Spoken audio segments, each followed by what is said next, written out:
Welcome back to the challenge, Spies, Lies, and Allies. We got our open back. I feel at home. Whew, that was so weird last week. I didn't know what the fuck. So I am joined by Alex Trias, Matt the Beard Bischoff, and holy moly, Matt Bischoff, this is what we were talking about. What do you think of the challenge now? Dude, first of all, I'm fucking kind of like, the first time I'm like, yes, I'm going to watch the challenge. All these survivors are going to be on. Yeah. And there's like, fuck, dude. But I tell you what, this shit is fucking gnarly and no joke, intense. I was telling my son, he was playing guitar on the patio. I was outside watching out there. It's a beautiful night. And he's playing guitar. And I'm like, dude, look at this fucking challenge they're doing, dude. Like, it's so gnarly, and it's like I want to be doing these challenges, dude. Yeah, they're hard, and it's like, I mean, like on Survivor, it's the daily mission this week. What hold on, what was it? Undercover Comms. Yeah, that is the same exact challenge as someone putting coconuts in your fucking trough to eliminate you on Survivor. Essentially, that's all it really is. But it's not. Yeah. I mean, just visually and aesthetically, it's like, holy smokes. I mean, you have people screaming, no, whereas, if you're doing fucking stupid, turn the fucking true false thing and you get a fucking coconut in your thing, you're gone. I mean, it is the exact same concept. It is. But just turn it up to fucking 11. Yeah, I wouldn't want to be up there not knowing when the hell my carabiner was going to let my ass loose and fall 30 feet into the fucking ocean. You know what I mean? I'd rather know about my carabiner there than my carabiner in the layer, but we'll get there. So, I feel like the thrill of it would be driving you, though. Yeah. And I mean, the other thing I like, man, is like TJ Lavin as a host, man. Obviously, Jeff Probst, great, covering Australian Survivor coverage on our Patreon. Jonathan LaPaglia. Jonathan, he's awesome. But man, I always know TJ from BMX. Yeah. But seeing him as a host and like, he's a badass dude, and I think he adds a cool factor to the show. He does. I don't think he gets, because I don't think TJ like involves himself so much into it to where it's like lame.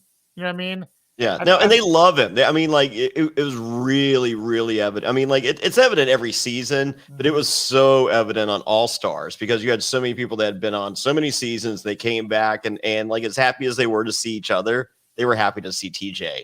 Mm-hmm. And he does a deal every season where you're above water, like hooked up, and he does a trivia thing. And when you get enough wrong, you drop. And he is the happiest person on the, like, if Jeff Probst was given this power, I would love to see the maniacal laugh that he would have, but I don't know if it could, like TJ. I mean, like he relishes, like he is praying that you get the answer wrong. Oh yeah, like every single person. Well, there's something to be said, dude, about action sports, BMX, skateboard, motocross, etc. Like I've been to Travis Pastrana's house. Travis Pastrana is famous for the Nitro Circus and all his antics. And that fucking guy, when I went to his house, and we were riding his backyard on these little motorcycles and shit, he was begging and praying for someone to eat shit and get hurt. So like that's kind of what TJ is like on. Yeah, it's the BMX mentality. It is. Yeah. And there's a certain mentality about it. But I find like the challenge, like watching tonight, people's gameplay, there's so much stupidity and angst and fear and confusion that I'm just like, what in the hell? Like I don't see how this Huey guy gets along in anything he does. Because tonight in the fucking challenge, the first one, he's like, "Oh, screw! I don't want to be. I'm so terrified of heights."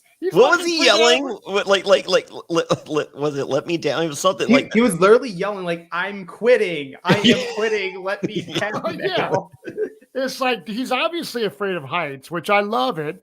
And I like, well, see, here's the deal. So, like, the two best people when it comes to puzzles and codes and stuff like that is CT and Ashley. Like, bar none, 1 and 2. Like, they own that part of like CT is a fucking beast, but in addition, he's just really good at those little mental things like that. And Ashley Millionaire Mitchell, that's her claim to fame. I mean, she's beautiful, but in addition to that, she's really great. So it's like, sorry, Huey, no matter how scared you are of heights, this is where I'm best used. And if we're gonna do fucking anything, it's me on land. Sorry. Yeah, just deal with it. But he's like crying, like, and I do. Someone in our chat is like, we need Huey every season, which I think is funny because as a viewer of the challenge for the first time, I think he's good TV because I'm like, dude, you're about ready to give up. Like you were doing the same thing last episode when you're getting ready to jump off a 30-foot cliff. This motherfucker is scared to death, but there's no getting out of it. Like this is what you signed up for, dude. I don't think he knew what he signed up for. I don't think he did either. I think what show is he on? Big Brother UK, I think. Okay. Yeah. So I mean, and their challenges are 5-piece puzzles, and it still takes some people, 30 minutes. But yeah, very entertaining episode for sure. Yeah. So the episode starts with previously on the challenge. It's the bomb, baby. So we had the top two teams. They got to do the reenactment of the finish. I thought it was cool. I'm really glad that they're having fun with this previously on. I think it's cool. I didn't Survivor stop doing previously on last season. Yeah, I think they just went straight into the episode. They didn't have time for a previously on or even to show the the intro. They're just like, yep, day 4. Yeah, I hate that. I mean, like, do not take for granted that everyone watches every second of everything. Like that's like, I mean, like Alex and I watch wrestling, and on Wednesday nights while this is happening, AEW wrestling is on.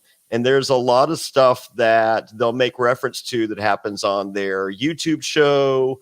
They have a YouTube show called Dark or Dark Elevation, and then they have like a little like fun show, the Young Bucks deal. I was on an episode. Oh, Being the Elite. And they make references to that, and it's just like, don't take for granted that we watch. Like, I barely have time to watch the TV that I want to watch. Don't expect me to watch the internet. Yeah. Like, this shoulder content is great, and a lot of people appreciate it. And if I didn't work, 18 jobs, do 28 podcasts, and had 2 kids, I too would probably watch the shoulder content, but I can't. Mm-hmm. And so, and that's me who loves reality television and loves wrestling. So just imagine, a common television viewer that does, it's just like, they don't know that Survivor comes on Wednesday nights at 8:00, and so they maybe they don't have it programmed for season pass on their DVR. And so, it's just like, oh man, on Thursday, it's like, I totally forgot Survivor. Oh, I'll watch it next week. And then you just start the episode cold. It's just like, what the fuck happened last week? Yeah, you want to know who got voted out, where the alliances lie. They tell you enough on the previously ons to give the casual viewer a basic synopsis of what happened the week before. And even if you haven't watched 2 weeks before, you can kind of be like, oh, I'm putting the pieces together. Yeah. And you have an enjoyable Wednesday night or whenever the show is to watch the next episode. So I feel like you lose viewers. You do. It's imperative, dude. Like someone turns in that missed a week or missed 2 weeks or starting on episode 3 is like, well, fuck, I don't know what's going on. Yeah, right. especially with something like the challenge where it's not easily accessible because for whatever reason they have this deal where they're not putting the current season on Paramount Plus the next day. They're like, oh, if you want to watch it, you either have to have cable, watch it live. Maybe you can watch it the next day when they upload it on MTV's website, but then there's all these roadblocks to watch it. Mm-hmm. So I love it. And I loved, I mean, like, Survivor starts season 41 freaking seasons. September 22nd, we're going to be at Play Louisville in Louisville, Kentucky. Get your tickets now at survivortix.com. That's survivortix.com. You can join us live watching the Survivor premiere. But like, as a fan of Survivor, and as I say, I've watched every season. I love the show. I love hearing the beginning of the episode, Jeff Probst saying, previously on Survivor. I do too. That's a cool thing. So, but I love what the challenge does with them having fun with it. So, I mean, like, TJ can say it all day long and it's okay, but there's just the cadence and just the nostalgia of what Probst has done on Survivor. And I think the challenge is a different animal. And I like that animal. Right. Oh yeah. So anyway, they're back in the house and Corey L is tired of the lair. Honestly, this gave me bad feelings right from the start of the episode because there's certain stages of the game where if you get one of the first confessionals, you're going home. Yeah. So he because they make him the focal point of saying I just need to get over this hump. We're so close. I'm like, you ain't getting over that hump, buddy. You ain't getting over it. Mm-hmm. Yep. So and next we see Logan chatting up Big T, and I am with you, Logan. I would be chatting. Well, actually, it's kind of more Big T chatting up Logan. But if I'm Logan, I'm all in. Big T. Yeah, totally. I mean, Logan. He reminds me of this old BMX friend of mine named Corey Bowen. He was an Australian BMXer. Got the long hair, the beautiful eyes, and he just seems like a fucking cool dude. And Big T is all about it. And I'm liking the two of them. I don't know what's gonna go on with them in the future of the game, but I like. Well, I think obviously something because we saw that scene. That's right. I mean, there's so many people that when you see something, that, no matter how small, it usually means something. Okay. Yeah, MTV has so many people in there and so much going on. Like, they're not going to put something in that doesn't pay off at some point. Mm-hmm. Yeah. So Logan explains that his strategy is to be a floater. I do not like that, Logan. Yeah, man. Step up. Floaters suck. We then learn that Josh and Fessy are tight and nothing can drive a wedge between them. They're all good. Nothing can stop it. And all Josh wants to do more than life itself is to protect the Big Brother Alliance. So much so that MTV gives us a graphic of who the Big Brother Alliance is. But this is the beginning of an episode where you're going to be hearing me saying this a lot, and it is weird to say it for the challenge of this. Josh is right. He's right very strongly here. He is definitely the glue of that group.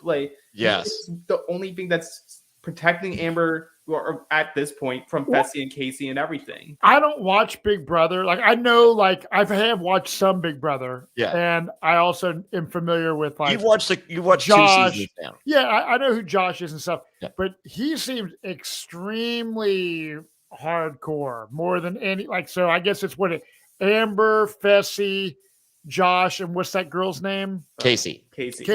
Yeah. So I met them at a bunch of different charity events. But yeah, Josh has been super intense throughout this whole episode tonight about the Big Brother Alliance. And the one thing I find interesting is there's other Big Brothers from other countries on this season, but the Big Brother Alliance they are not invited. Yeah, and that seems the same way with the Survivor contestants on this season. It's no Survivor kind of grouping. I feel if I was out there, that's the Survivor Alliance would have been it would have been hey, we're 8 strong. We all did something that's fucking much more difficult than what these people did. I mean, these challenges are hardcore and all that.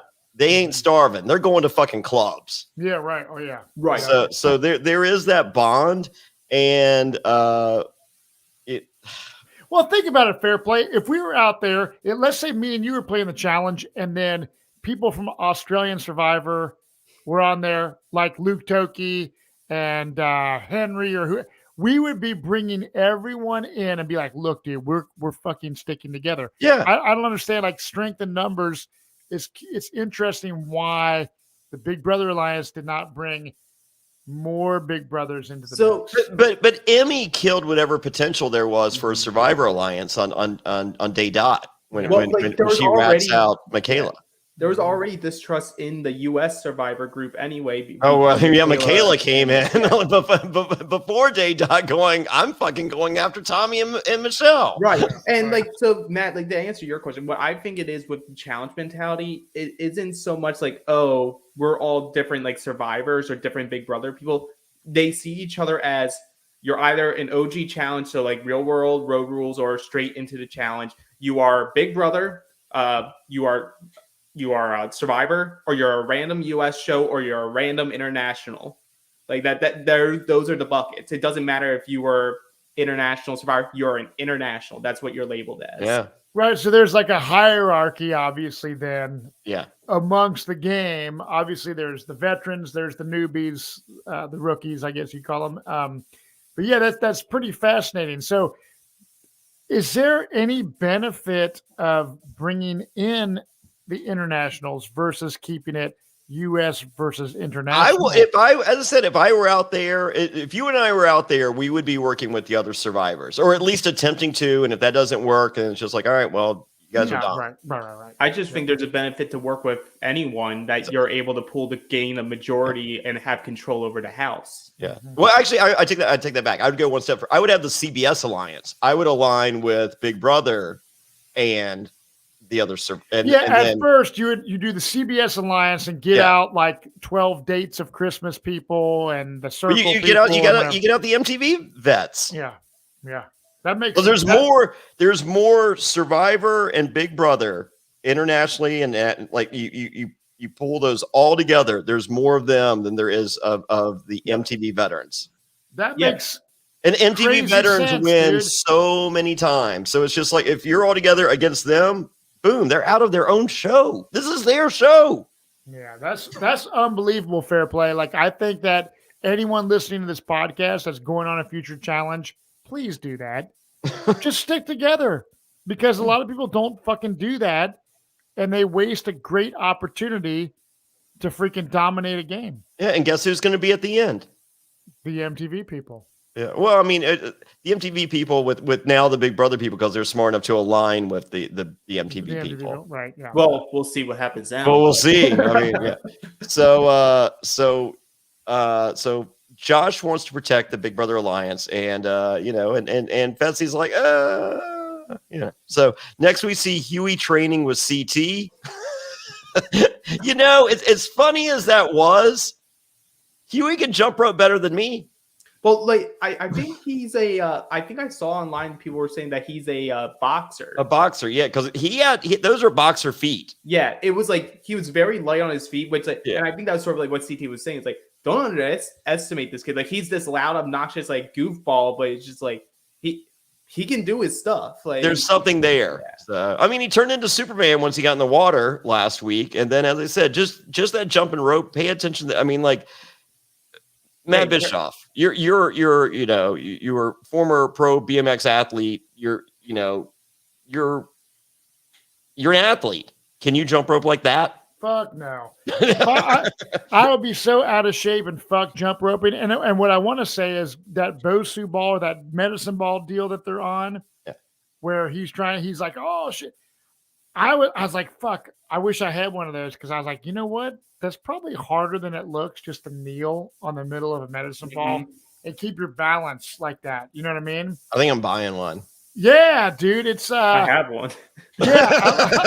I'm like, what do you do with it, Alex? Do you bounce it? Yeah, I throw it.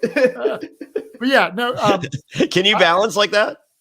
I used to be able to balance like that when I would train, like when I was in track in like high school. I haven't tried anything like that in a while. I could probably do it like on the Bosu balls, which are like a half of one, but like that would Bosu balls. I have a Bosu ball. If I had the room in this podcast room, I would give you a audio visual of that. But I think, man, like the medicine ball balancing thing, I thought it was funny as shit watching Huey try to do it. But yeah, Huey, even though he doesn't seem like Mr. Workout guy, I think the dude can hold his own in certain competitions. So next we have Devin informing us that the rookie teams, as he refers to as the R&Rs, we're down to one. Mm-hmm. And if everyone sticks with the plan, and R&R is going in, and then the bloodshed starts next week. That's an easy plan. Yeah. Hey, yeah, So- absolutely. It's like just keep with like pulling off the inevitable of going at each other. But I think you had it mistaken. It's not Devin. It's not Kyle. It's Dial. We're talking about it. Oh, sorry, Dial. But Dial does have the best conversation of the episode, in which Devin's complaining. He goes, "Man, Corey's always talking about taking care of his family. Man, fuck that." And Kyle's like, "Hey, I got a kid coming. I'm too taking care." And he's just like, "Yeah, that's why this is the last year we're working together." Yeah. And he was like, "So, will you be the godfather of my child?" And he's like, "No." I'm like, do I love Devin more every second, or is that number one draft pick? Devin, by the way, Number one draft pick. yes. So we then see a conversation with Amber B and Casey, in which Amber B is so happy. She is a firm member of the Big Brother Alliance, possibly at the top if she had to guess her place in the alliance. And no, even Casey, who is a sweetheart, is like, no, she's at the bottom and barely at the bottom. That just confuses me so much because like I look at Casey and like I know people's thoughts on Casey and they think she's boring or whatever, but I'm like, without a doubt, she is a good player and she knows what she's doing. And it just confounds me. Like, why are you going confessional saying this stuff? Because you just got in trouble for you and Fessy saying this stuff about Amber after the fact. She's gonna see this again. She also knows now at the end of this episode. Yeah, this is done. I'm like, why don't you? It's a number. You're early in this game. Why are you saying like, yeah, I'm not gonna trust her at all? I'm like, just because you won? Like, is that why? Like, I don't. It doesn't give a reason. It makes no sense. I mean, like they kind of burned her last time, and Amber watched the show and just like, these motherfuckers burned me. And and Amber just talked herself into thinking that. Well, I think Josh had a lot. Josh was like, "Look, I'm going to make this right," and we saw Josh did everything possible to make this right. Mm-hmm. But I don't know what. Like, I mean, you can't control dumb. You got someone. The girl won last season, so last season, Matt, CT and Amber won. Okay, so they're that good. Right. Why don't you want her as an alliance of 4 is not, it's just like, oh, we have 17 people in our alliance. I don't know if we need 18. You got 3. Right. And you got a girl that's giving you her heart and it's just like, look, just here it is. I'm just begging you, don't stomp on. You stomped on it last time. I still won, but you stomped on it. Right. So here you go. And they're just like, yeah, I can't wait to stomp on that heart. Yeah, I don't get it. I sort of feel like Casey, maybe it's just me trying to read into it now, just like find a reason. And maybe it's just like, maybe Casey's just tired of having to keep everyone together. And she's like, maybe I want to win. And whenever I've been trying to hold you guys all together, I end up, for whatever reason, not closing it out. Maybe I should be more self-interested. Salty Paul's getting some audio hiss. That's from Matt Bischoff. Yeah. Is it? Yes, it's always from you. Where's the hiss coming from? I don't know. Get a new microphone next month. You got a Patreon check coming. Well, I'll try to unplug. It's always you, Matt.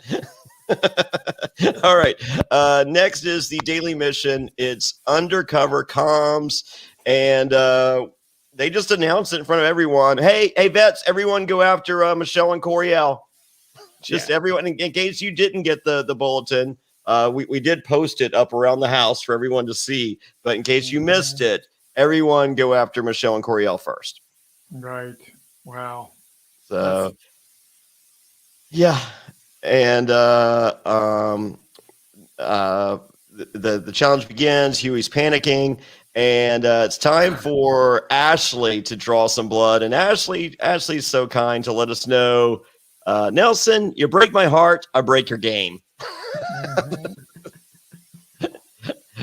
I love Ashley Millionaire Mitchell. Yeah, I do too. She's killer. And I'm not as familiar, but watching this challenge, there's definitely a lot of people that are scared of heights and scared of just like using their body to kind of like be like Spider-Man upside down.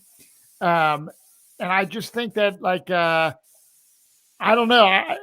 It seems like to me like if you're playing this show, you got to know there's going to be some gnarly shit like this. Yeah. Yeah. So, but I love this, and I also love the fact that some of the international people say ...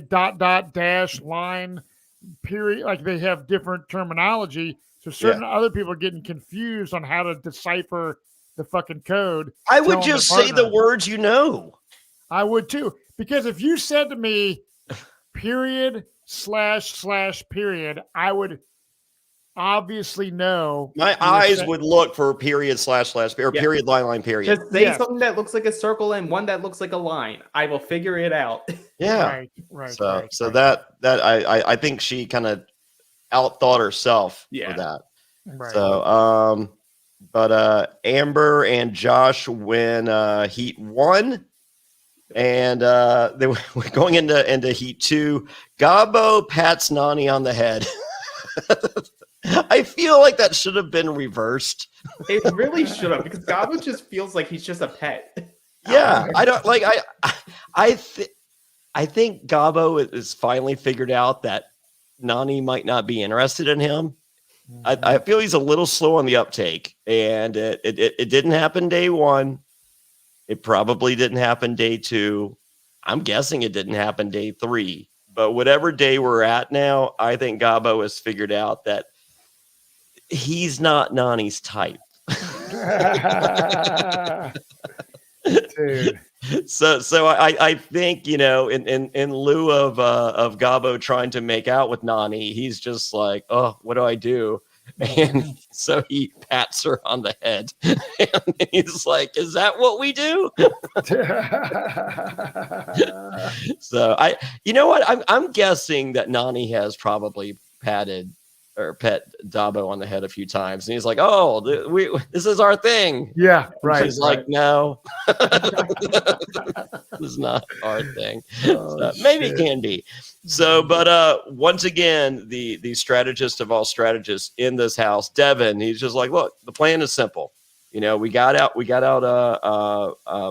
and Coriel first, or got rid of them and their heat. That's all we needed to do. Now just a veteran team needs to win, you know, and whoever's in the fucking lead, it doesn't matter who it is. This isn't about glory. You don't like back in the day, Matt, they used to on the challenge on the dailies, they're like, you know, hey, you know, today's challenge is eliminated, you know, and the winning team gets a scooter. You know, it'd be like a Razor scooter, like, you know, $58, and it's just like, fuck yeah, I want a scooter. Yeah. You know, or you know, the fucking the T-Mobile Sidekick. Oh, dude, I have one of those fucking things. But like, you literally see these people killing each other for a free fucking. Like, I remember when Trishelle came back from one of her last seasons with that fucking T-Mobile Sidekick. She was fucking happy as fuck. She's like, I'll earn this motherfucker.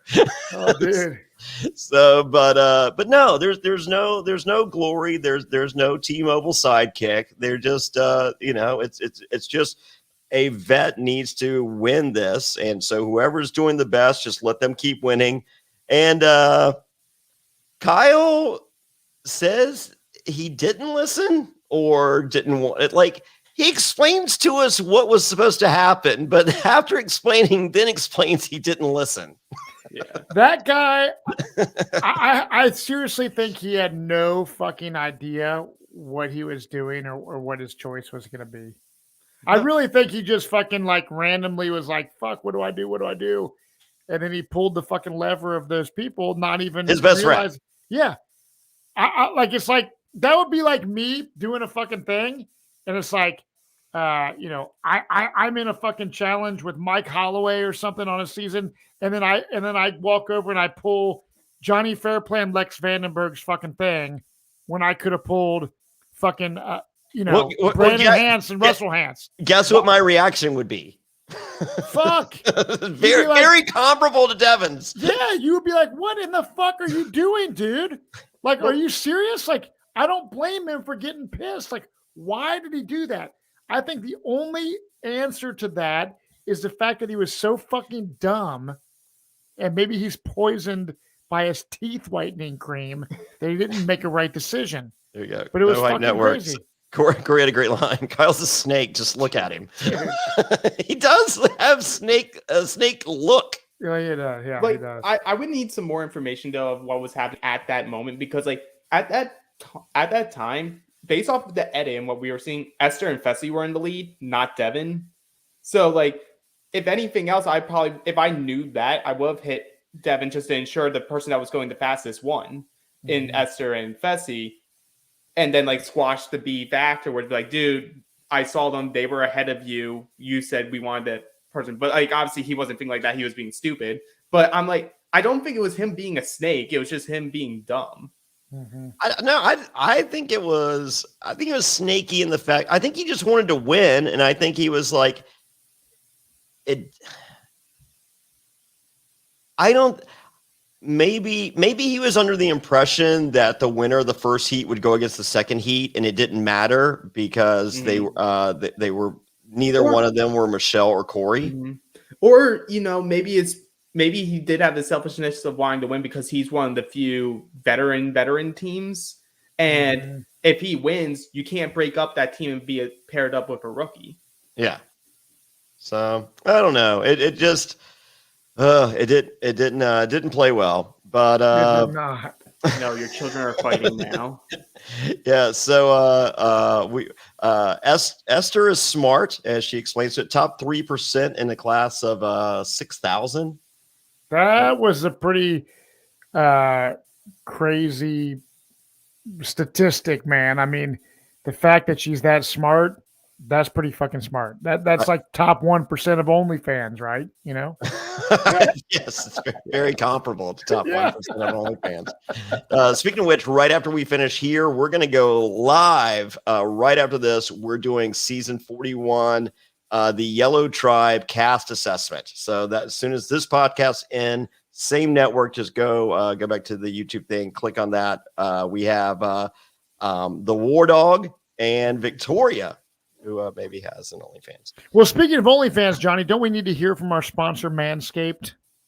We do. I was just right before we went, I was just gonna let you guys know that our winners are Esther and Fessy.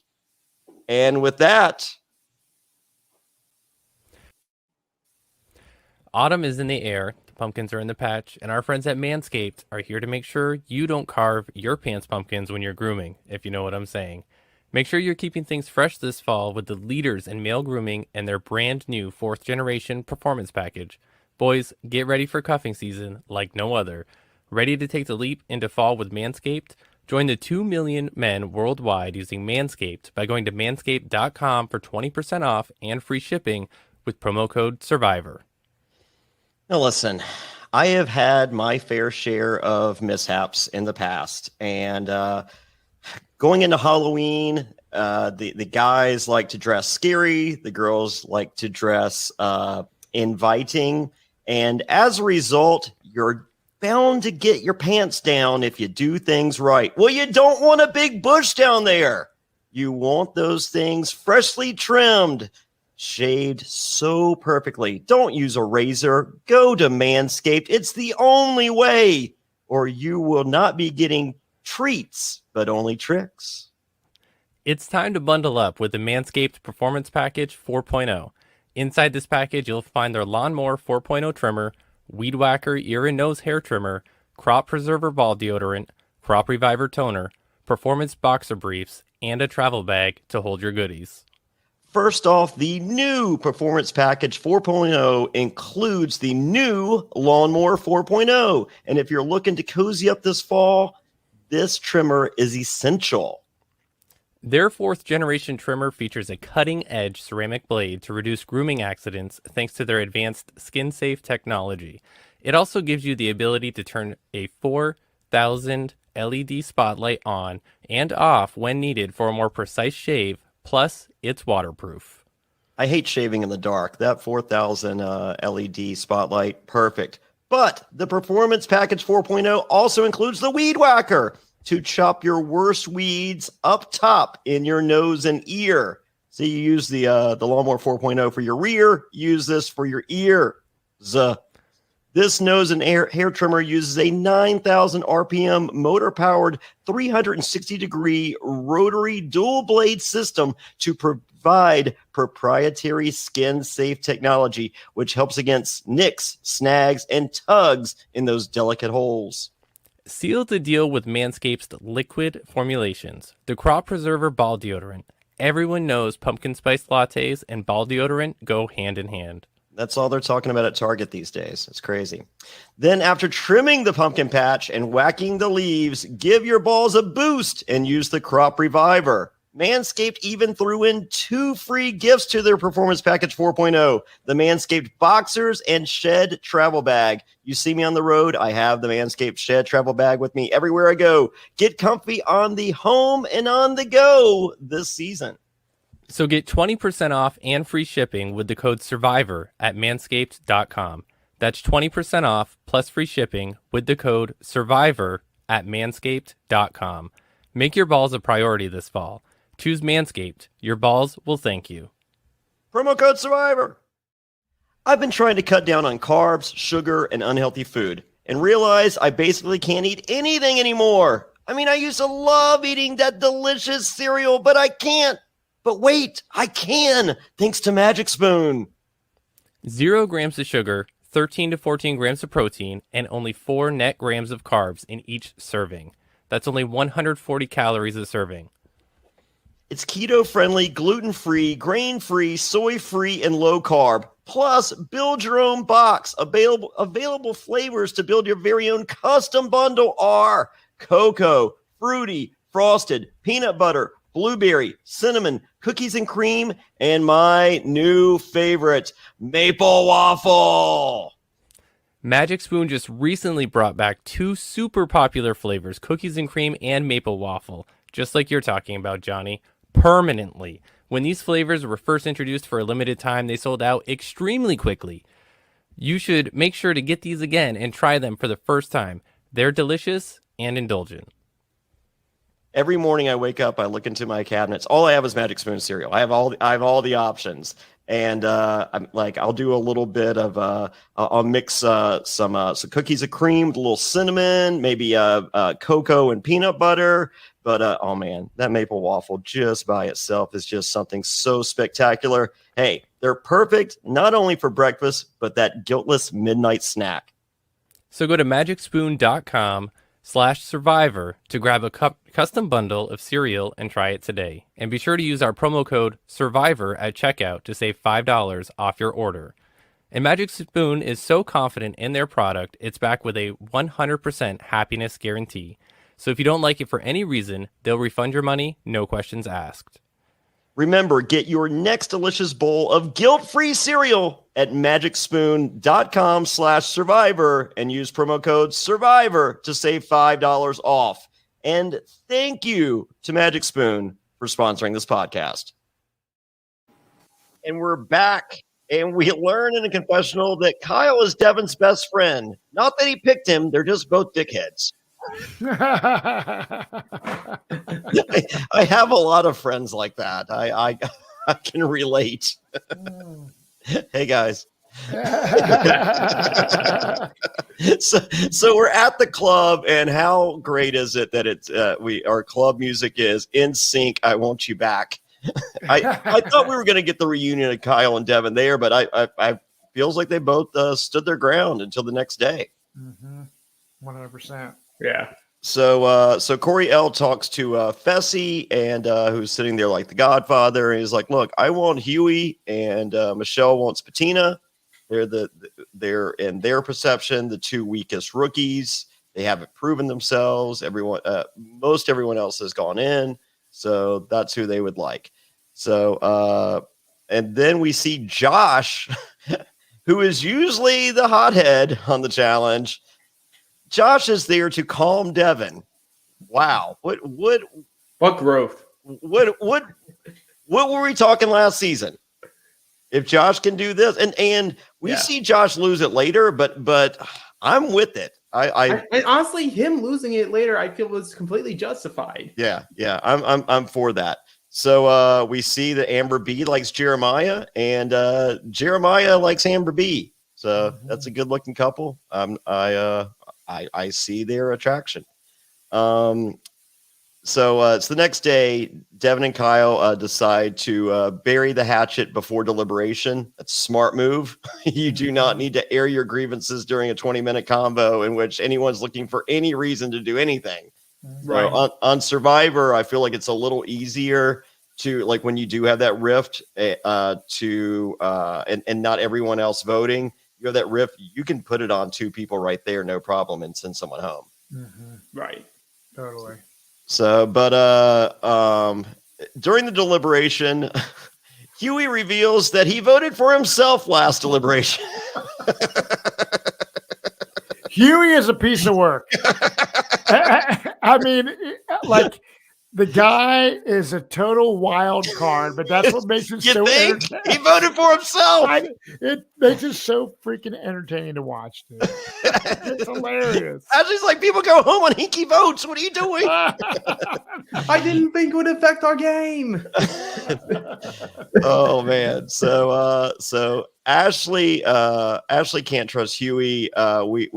We then learn that Fessy wants Amber B in, and I feel like that's just a bad read by Fessy. Well, like, we just, like, all of us on the podcast, we just talked last episode and we raked Tori through the coals for almost like doing a half measure, be like, I'm going to put Big T in. No, I'm not. I'm going to put a rookie. Like, you don't want to take that first shot. Yeah. And like Fessy's like, yeah, but I'm on the bottom of her list. And in my head, I feel like Josh says, like, so we have all these rookies still. You're at the and honestly, that's a bad as I read. said, the edit could be one way and it could be completely different. But based on the edit, I feel that Amber B with Fessy acting nice the first 3 episodes, that she would put Fessy above Casey just to prove her loyalty. Well, I don't know about that, but she definitely at least Potentially. Yeah, she was like, at least you are Big Brother US. I will protect you how I can protect you. Yeah, it's like, I mean, it's like, does Casey not talk to Fessy and also back in, like, hey, I just had this conversation with Amber. She's totally with us. She can be on our bottom, but like, she trusts you. Work on that. Like, that's all you have to say to him. And the vibe we got from Casey was she didn't necessarily trust her, even though, you know, Amber B was pouring her heart out. Yeah, but and letting us, the viewers, know that she meant it. Yeah, but I'm saying if Casey's the one with the power, she's not putting Amber B in just because she doesn't trust her. She's going to put in rookies. Yeah. I don't know. I don't know. So, so it's they choose they're in the lair. They choose the guys first, and it's Huey. And and this is based on the conversation with Coriel and what happened during the deliberation. So that one we get. Then Fessy begins his soliloquy, and Josh begs Fessy, his best friend, not to say Amber B's name. Yeah, but like I was taking my notes during this time, and he starts talking, and I immediately go into my notes. Why is he doing the Tory thing of half-assing, making someone feel scared, then put in a rookie, and then like way the Josh was reacting, I'm like, fuck, he's actually going to fucking do it. Yeah. So and then Josh was trying to just cut him off before he could say the word. He's just like, if you don't say the word, it doesn't count. So and then he's screaming, and TJ checks his phone. Oh, dude, that was fucking awesome. Yeah. He just like checking his Instagram in the middle of a fucking challenge, dude. It was fucking classic. Oh, I love it. But then Dad TJ, because like a lot of these people say like he's basically our production like dad when we're on there. We don't want to let him down because when you let him down, it feels like you're letting down your parent or like your parents' point of view. And then he's just like, shut the fuck up. Yeah. Yeah. Wow, that was crazy. So as I said, I back Josh on this. I mean, as I said, maybe I'm wrong. Maybe there's more that we didn't see. I'm backing Josh, and we come back from the commercial after all this. Kyle is loving it. Oh, yeah.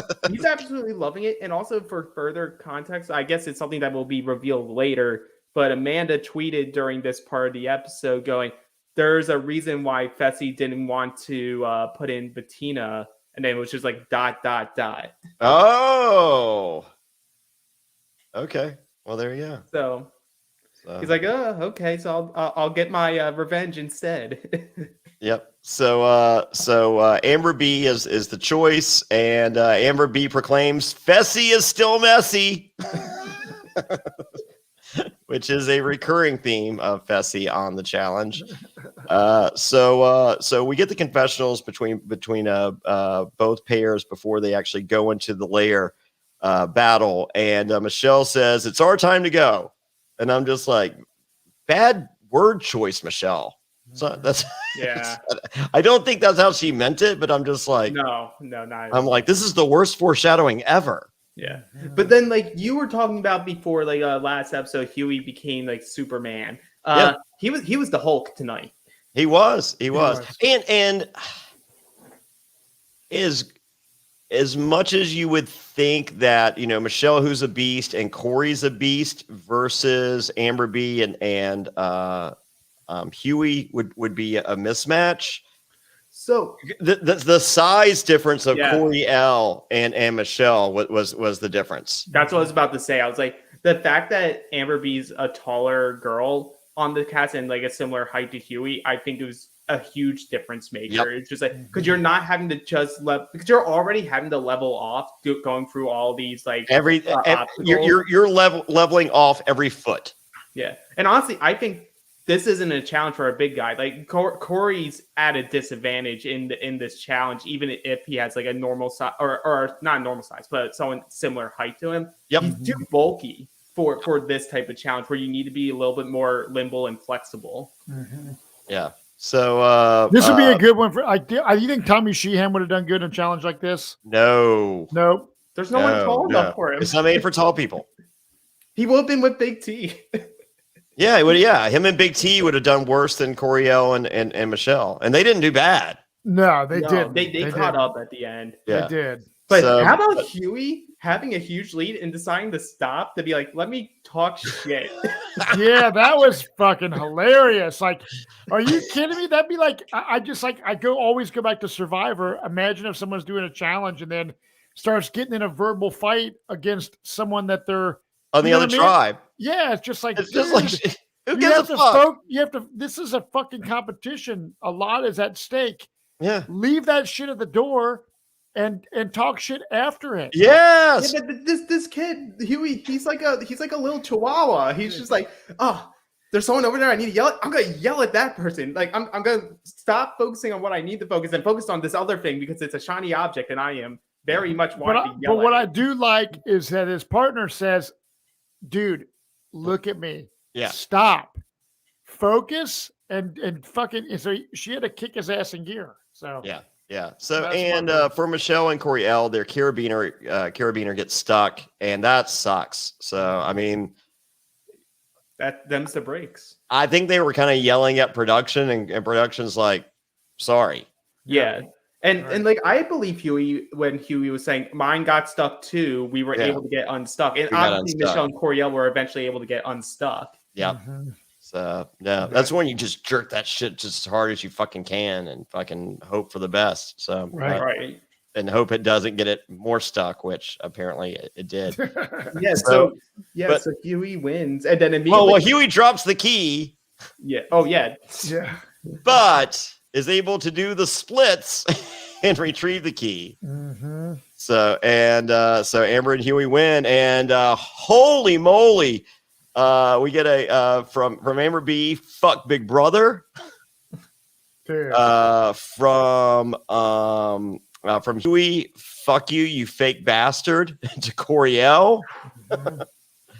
And then TJ calls him out. He says, the women won with grace. And I was like, well, Amber B did say "fuck Big Brother," so. But like they curse, like you're allowed to curse and yeah. do that stuff. But like when you're trying to get into a physical altercation, TJ is not about it. So how physical do you think? I mean, because he said he put his hands on him. I didn't really It was that's a shove. enough. A shove. He's a big fucking guy. It's He's a big okay. guy. Yeah, like a shove from a big enough for dude to a men. smaller dude. It's kind of Yeah. fucked up. Mhm. Like a shove in this game, like if guys are shoving at each other, that's enough for the production to make a decision and be like, yeah, you're gone from this season. Like if you weren't in an elimination, if you were in a house like shoving people, like you're gone. Did you like security coming out, Matt? I did. There's a guy with a big ass beard. They got their fucking masks on. I was like, holy fuck. Because it's like, you don't really see that like on Survivor. Like, let's say like Big Gravedigger James versus Johnny Fairplay. Like, get in your face. It's like, I would hope production would intervene. Well, when Rupert it was choking me, like, like I'm looking and production's like, if he goes unconscious, we'll do something. And I'm like, what? If I go unconscious? Yeah. Yeah. I think MTV, when you're on Survivor, there's really not big bodyguard dudes on standby. And those big bodyguards, they're at the club because they're drinking and getting fucked up. Yeah. So fights happen there. Yeah. So there's definitely they're everywhere. Protocol. They're in the house. Like, I mean, you see it, like they're just around the house ready. Yeah. So because these guys are much more adrenaline fueled than any other reality competition show. And this is I imagine the challenge is a younger demo because as I'm watching it, I'm used to watching Survivor and the strategy and like, this is like mixing, the partying aspect and younger testosterone driven shit. So I think definitely having the bouncer guys be a part of this is pretty fucking smart. Yeah. Yeah. So, and Coriel feels bad, and but they're eventually they're good. They hug, and Emmanuel comes down and gives Michelle a kiss, and then goes back up and yells that he loves her, and she shoots him a heart back. Mm-hmm. I like that dude. He seems super fucking cool, and I know he's got to be bummed that Michelle Fitzgerald's gone. Michelle's beautiful. She's fucking cool. And the love of his life has now left the fucking game. And she's not happy about it. She's very devastated. It's the first time she's lost in a reality show. Yeah. Or didn't get to the end. Yeah, I mean, because she made it to the end on Winners at War. Yeah. Mm-hmm. So yeah.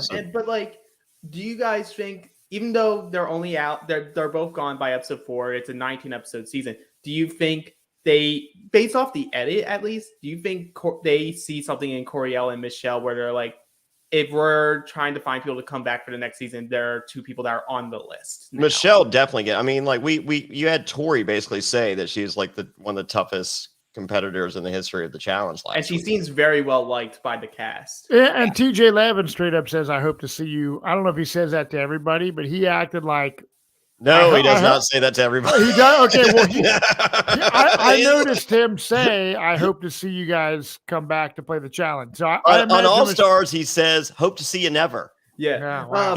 And you know what? You're right, because like he does say to Coriel, like, if I ever see you do that again, you're done. Yeah, but like he's already leading the challenge, so you wouldn't be saying that unless you're thinking this guy is someone that we're gonna bring back. Mm-hmm. Yeah, because like he's the size of Nam, but he actually has like personality. Mm-hmm. Yeah. I cast Coriel over Nam all day long.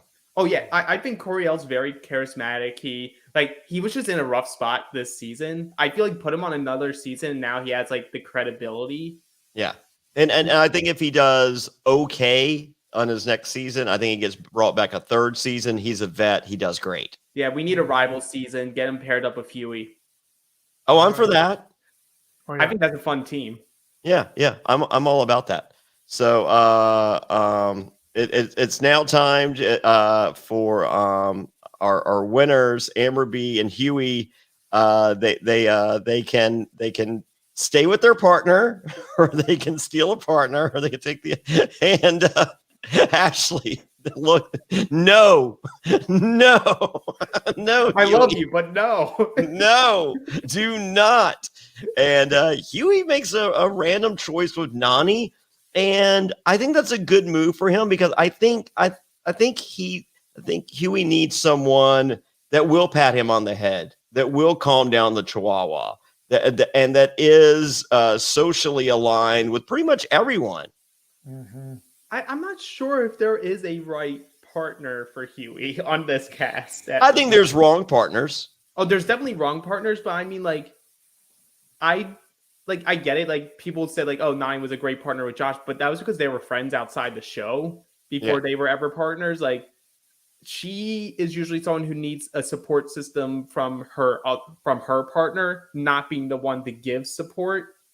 Yeah. So we'll see. It's an interesting pick. You could have made worse picks, though. You know what? I was just thinking, the fact that you can like swap partners and things like that, and then compete in challenges with different partners, you have a choice. I think that is a cool concept because in Survivor, we all like you are bound to your tribe. I do a tribe swap. I'm stuck with fucking Philip Shepard and a bunch of weak people. And I'm like, fuck, we're fucked. But to be able to have a choice, that is fucking cool. Like I would love to see in Survivor, dude, if like you were like able to have a fucking choice, right? Yeah. Like in like an individual immunity where you could be like, hey, I want to pair up, I want to change it up and switch it up. You know what I mean? Yeah. No Hype Network. Whoa, you can mutiny on Survivor. That's only happened a couple times. It's not like so, but this is like, say you're watching last episode and you're just like, oh, like I just don't think it's fair with this person, it's just like, oh, this season's gonna suck. Fast forward 2 episodes, this thing is totally different. That's what I really enjoy. That it keeps it fresh. Because as we're doing on our Patreon side, Fair Play, we're watching the Australian Survivor from 2018. It's champions versus contenders. Champions have decimated the contenders. So it's like predictable. It's like, God, every fucking episode is the same. They're getting decimated. So in the challenge, the fact that they switch it up, I feel makes a better game. It makes it more unpredictable. It makes it fresh. And it makes it like, oh, that person has a fucking chance now. As long as they don't have to get TJ Skull to. That's right. This is so much better than last season. Yeah. Like just. Yeah, I think it's a good concept. I see some people complaining about it, like, oh, it makes it so hard for them to edit a show or like put thought and care into like the teams. But I'm like, I'm not here for the teams. I'm here for like their individual games, and this makes this game, even though you're partnered, an individual game. And I love it. I think it makes more complexity. But that's just me.